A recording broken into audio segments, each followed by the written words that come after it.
गांधींनी तसं पत्र लिहिलं. काँग्रेस हा या देशातला प्रमुख विरोधी पक्ष आहे.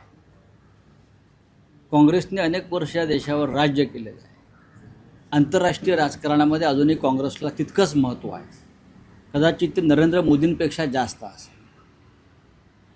आणि या युद्धासंदर्भात भारतानं भूमिका मांडणं आवश्यक आहे, हे मी मगाशी सांगितलेलं आहे. एका राष्ट्रप्रमुखाची हत्या होते इराणसारख्या देशाच्या आणि भारताकडून साधी शोकसंवेदना व्यक्त केली जात नाही. मी मगाशी सांगितलं आपल्याला की पाकिस्तानचे राष्ट्रपतींची हत्या झाली, पाकिस्तानच्या पंतप्रधानांची हत्या होते, तेव्हाही भारत शोक व्यक्त करतो आणि त्यांच्या अंत्यसंस्कारामध्ये भारत सामील होतो अनेकदा. मग इराणच्या बाबतीमध्ये असं काय आहे की इराण देशाचा आपला मित्र असताना, त्याच्या राष्ट्रपतीची हत्या झालेली असताना तुम्ही साधी शोकसंवेदना व्यक्त करायला घाबरताय, हाच एक मुद्दा आहे. बाकी कोणी काय करावा त्यांचा प्रश्न. पंडित नेहरूंचं जे आंतरराष्ट्रीय का परराष्ट्रीय धोरण होतं तटस्थतेचं,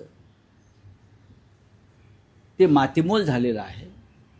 आणि भारताचं सरकार, भारताचे पंतप्रधान अमेरिका आणि इस्रायलच्या हातची कठपुतळी झालेली आहे, हे ह्या सगळ्या घडामोडीत स्पष्ट दिसतंय. असं काय कारण आहे की ज्याच्यामुळे प्रधानमंत्री इराणच्या राष्ट्रपतींच्या हत्येचा शोक व्यक्त करू शकले नाही? कोण त्यांना ब्लॅकमेल करत आहे, कोणाकडे काय कुठली फाईल आहे, कोणाकडे अजून काय आहे, अशा चर्चा जगभरात सुरू आहे.